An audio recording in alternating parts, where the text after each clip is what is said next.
नमस्कार दर्शकवृन्द, दिनभरका देश विदेशका प्रमुख खबरहरू समेटिएको नेपाल टाइम्सको टप 50 बुलेटिनमा स्वागत छ। म रश्मिता उदास। सुरु गरौं आजका प्रमुख खबरहरू। अर्थमन्त्री जनार्दन शर्माको मातहतमा कुनै पनि कर्मचारी बस्न नचाहेको एमाले उपमहासचिव प्रदीप कुमार गेवालीको दाबी। शर्मामाथिको छानबिन तथ्यमा आधारित नभएपछि मन्त्रालयका कुनै पनि कर्मचारी बस्न नचाहेर भागाभागको स्थिति भएको जिकिर। प्रधानमन्त्री देउवालाई बोल्न आग्रह। एक चीन नीतिमा दृढतापूर्वक उभिन नेकपा एमालेको सरकारलाई आग्रह। ताइवानको घटनाक्रमप्रति आफूहरू गम्भीर रहेको उल्लेख। छिमेकीहरू भारत र चीनको आफ्नै संवेदनशीलता रहेको भन्दै त्यसमाथि खेलवाड गर्न नसक्ने तर्क। चुनाव घोषणा गरेको सरकार काम चलाउ भएको भन्दै सदनलाई बिजनेस दिन नसक्ने एमाले उपमहासचिव प्रदीप गेवालीको टिप्पणी। गेवालीलाई जवाफ दिँदै सरकार पूर्ण बहुमतको भएको हिक्का राख्न कांग्रेस सांसद लीला संग्रौलाको आग्रह। सरकारले स्वास्थ्य बीमा कार्यक्रमलाई व्यावसायिक बीमाको रूपमा बुझिरहेको एमाले सांसद योगेश भट्टराईको आरोप। वर्तमान सरकारले 6 अर्ब भन्दा बढी कोरोनाको बीमा रकम भुक्तानी गर्न आनाकानी गरिरहेको दाबी। गठबन्धन सरकारलाई एमाले सांसद योगेश भट्टराईले दिए पञ्चमुखी सरकारको संज्ञा। गंगालाल अस्पतालमा 60 वर्षीय उमेर हदका कारण सेवानिवृत्त गर्नुपर्ने डाक्टरका लागि स्वास्थ्य मन्त्रीको अध्यक्षतामा प्रधानमन्त्रीको निर्देशनमा 63 वर्षको उमेर हद गर्ने गरेर नियमावली संशोधन गरिएको प्रति आपत्ति। नेपाली सेना, नेपाल प्रहरी र सशस्त्र प्रहरी छनौटका लागि लोकसेवा आयोगले लिने परीक्षा एकैपटक हुने व्यवस्था गर्न एकीकृत समाजवादी सांसद डाक्टर पुष्पा कुमारी कर्ण कायस्थको माग। बेरोजगार युवाहरूलाई तनाव नहुने गरी परीक्षालाई सहज बनाउन ध्यानाकर्षण। सरकारका हरेक निकायमा लैंगिक आधारमा समावेशी र समानुपातिक प्रतिनिधि हुनुपर्ने संवैधानिक व्यवस्थामा छलफल गर्न जरुरी। सार्वजनिक महत्वको प्रस्तावमाथि संसदमा छलफल गराउन एमाले सांसद बिन्दा पाण्डेको माग। गठबन्धनको नाममा महिलाको कार्यकारी पद हरण गरिने आशंका। प्रतिनिधि सभाले प्रधान न्यायाधीश सोलेन्द्र शमशेर जबरा विरुद्ध दर्ता भएको महाभियोग सिफारिस समितिमा पठायो। आइतबार प्रस्तावमाथि छलफल गरेपछि महाभियोग सिफारिस समितिमा पठाउने प्रस्ताव बहुमतले पास। प्रधान न्यायाधीश सोलेन्द्र शमशेर जबरामाथिको महाभियोगका सम्बन्धमा प्रश्न नबोलेको भन्दै एमालेमाथि माओवादी केन्द्रको प्रश्न। एमालेले जबरालाई बचाउन खोजेको आरोप। महाभियोग समयमै अगाडि बढ्न नसक्नुमा एमाले नै जिम्मेवार भएको कांग्रेसको आरोप। चुनावको मिति घोषणा भएको अवस्थामा प्रधान न्यायाधीश जबरामाथिको महाभियोग प्रस्ताव अगाडि बढाउन नैतिक प्रश्न रहेको एमालेको टिप्पणी। संसदलाई छलफल गर्न महाभियोग सिफारिस समितिलाई अध्ययन गर्न समय अपुग हुन सक्ने सांसद खगराज अधिकारीको भनाई। विगतको भन्दा धेरै ज्यादतीका साथ सरकारले चुनाव गराउन लागेको एमाले सचिव पद्मा अर्यालको आरोप। जस्तो भए पनि एमालेले चुनावको सामना गर्ने र मुलुकको पहिलो शक्ति बन्ने दाबी। आगामी प्रतिनिधि सभा र प्रदेशसभा निर्वाचनका लागि आजदेखि साउन 31 गतेसम्मका लागि दल दर्ताको समय सुरु। राजनैतिक दलको विधान र नियमावली लोकतान्त्रिक हुनुपर्ने, नभई दल दर्ता नहुने निर्वाचन आयोगको भनाई। प्रतिनिधि सभा र राष्ट्रसभाबाट पारित भएको नागरिकता विधेयकलाई छिटो प्रमाणीकरण गर्न नागरिकता विहीन संघर्ष समिति नेपालको माग। राष्ट्रपति कार्यालय शीतल निवासमा ज्ञापन पत्र बुझाउँदै विधेयक छिटो प्रमाणीकरण गर्न आग्रह। 5 दिने जापान भ्रमणमा रहेका माओवादी अध्यक्ष प्रचण्डले गरे आणविक बम खसालिएको हिरोसिमा शहरमा रहेको संग्रहालयको अवलोकन। नेपाली जनप्रगतिशील मञ्च जापानको निमन्त्रणामा जापान गएका प्रचण्ड 25 गते स्वदेश फर्कने। भारत भ्रमणमा रहेका कांग्रेस पूर्व उपसभापति विमलेन्द्र निधि र भारतको मध्य प्रदेशका मुख्यमन्त्री शिवराज सिंह चौहान बीच शिष्टाचार भेटवार्ता। दुई देशबीचको धार्मिक, सांस्कृतिक, पर्यटन, आर्थिक विकासमा सहयोग गर्ने लगायतका विषयमा कुराकानी। एक साताभित्र प्रहरी समायोजन गरी प्रदेश सरकारलाई हस्तान्तरण गर्न प्रधानमन्त्री शेरबहादुर देउवालाई मधेस सरकारले दियो एक साताको अल्टिमेटम। प्रहरी समायोजन नगरिए शान्तिपूर्ण अहिंसात्मक आन्दोलन गर्न बाध्य हुने चेतावनी। सप्तरी क्षेत्र नम्बर 2 बाट प्रतिनिधि सभामा उम्मेदवारी घोषणा गरेका लोसपाका अध्यक्ष महन्त ठाकुर र जसपा अध्यक्ष उपेन्द्र यादवसँग जनमत पार्टीका अध्यक्ष डाक्टर सीके राउतद्वारा छुट्टा छुट्टै भेटमा आसन्न प्रतिनिधि सभा चुनावमा सहकार्य गर्ने बारे कुराकानी। बैठक भत्ता कटौती भएका कारण संसदीय समिति प्रभावकारी नभएको प्रदेशको प्राकृतिक स्रोत तथा पूर्वाधार विकास समितिका सभापति सर्वध्वज सावा लिम्बुको भनाई। समितिलाई आवश्यक परेको विवरण दिनका लागि सरकारले गाह्रो मान्ने र ढिलो दिने गरेको तर्क। माओवादी केन्द्रका पोलिट ब्युरो सदस्य तथा भोजपुरका संघीय सांसद सुदन किरातीले धरान उपमहानगर र धरानवासीले सुरु गरेको श्रम अभियानमा जनाए ऐक्यबद्धता। राजनीतिमा श्रम संस्कृतिलाई स्थापित गर्न धरानबाट सिक्नुपर्नेमा जोड। काठमाडौँ उपत्यकामा आजबाट नो हर्न प्रभावकारी बनाउन अभियान सञ्चालन। सवारी साधनबाट आउने हर्नका कारण मानसिक तिक्तता हुने जस्ता समस्या बढेकोले अभियान सञ्चालन गरिएको काठमाडौँका मेयर बालेन्द्र शाहको भनाई।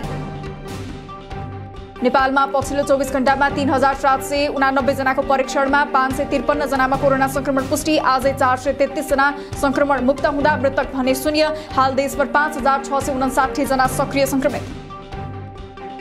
पछिल्लो समय कोरोना संक्रमण बढ्न थालेको भन्दै तेह्रथुमको मेन्च्यायम गाउँपालिकाका सबै विद्यालयमा 4 दिन सार्वजनिक बिदा दिइयो। सोमबारदेखि बिहीबारसम्म गाउँपालिकाका सबै विद्यालय बिदा। गुल्मीको सिमी चौरमा ट्रक दुर्घटना हुँदा गुल्मी दरबारका 37 वर्षीय ट्रक चालक रणबहादुर डेङ्गाको मृत्यु। सडक भाँसेपछि ट्रक दुर्घटना हुँदा चालकको ज्यान जाँदा सहचालक भने सकुशल रहेको प्रहरीको भनाई। आफू बलात्कृत भएको र प्रशासनले कानुनी लडाईमा सहयोग नगरेको गुनासोसहित प्रदर्शनरत निहारीका राजपूत केही बेर प्रहरी नियन्त्रणमा।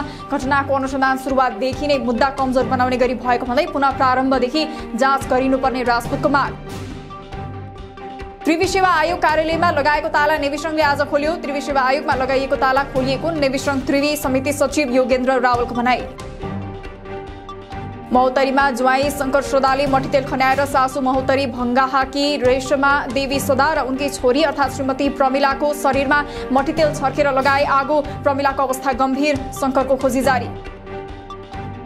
आज र भोलि सप्तकोशी र सहायक नदीहरूमा जलसतह सतर्कता तह आसपास नै कुनै भएकाले जोखिम कायमै रहने सतर्कता अपनाउन आग्रह। आउँदो 3 दिनसम्म ठूला नदीमा पानीको बहाव सतर्कता तह भन्दा तलै रहने अनुमान।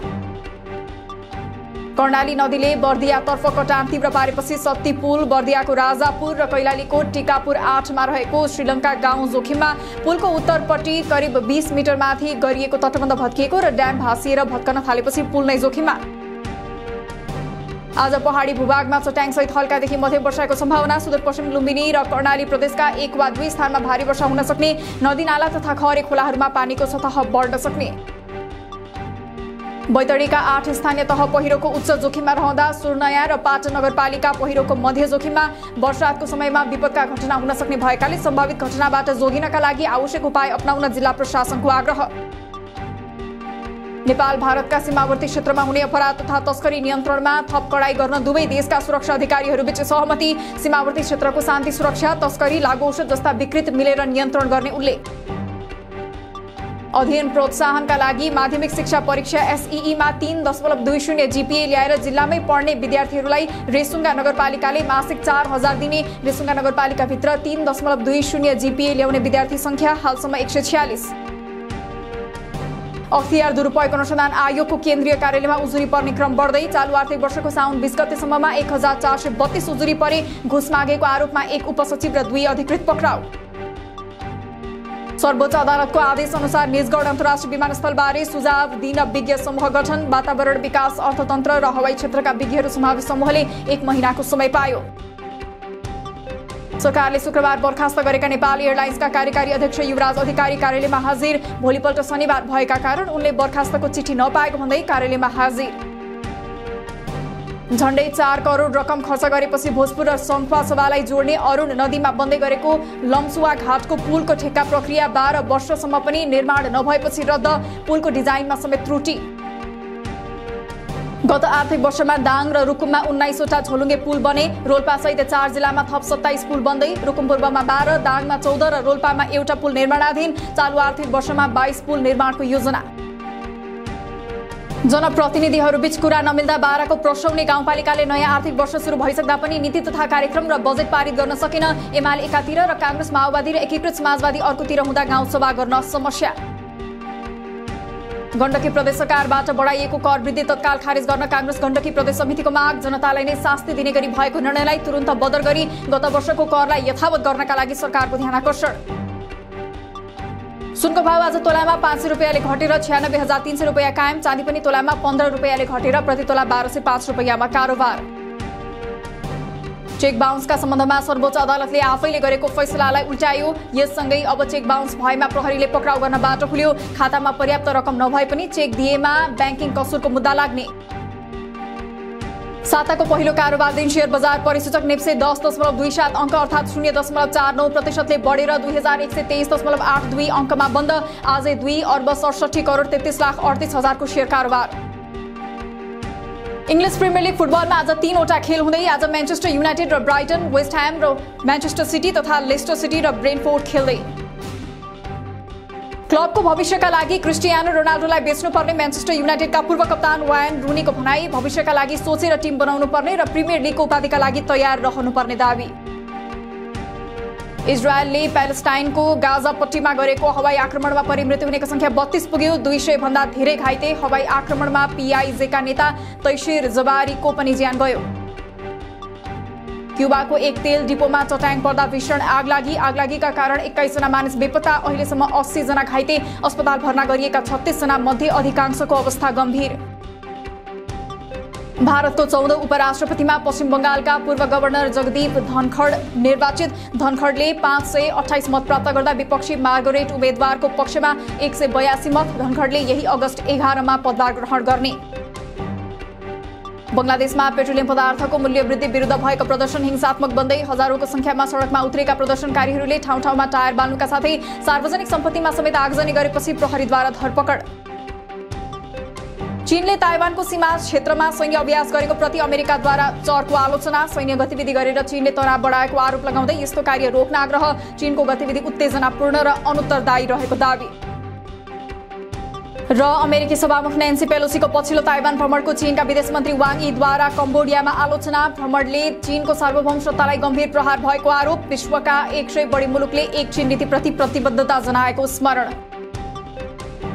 दिनभरका देश विदेशका प्रमुख खबरहरू समेटिएको नेपाल टाइम्सको टप 50 बुलेटिन अहिलेलाई सकियो। हामी भोलि फेरि टप 50 समाचारका साथ उपस्थित हुने नै छौं। नेपाल टाइम्सको युट्युब च्यानल सब्स्क्राइब गरिदिनु भएकोमा र फेसबुक पेज लाइक गरिदिनु भएकोमा धन्यवाद। ताजा खबरहरू नेपाल टाइम्सको अनलाइन पोर्टल www.nepaltimes.net मा पनि गएर हेर्न सक्नुहुनेछ। नेपाल टाइम्स हेर्दै गर्नुहोला। नमस्कार।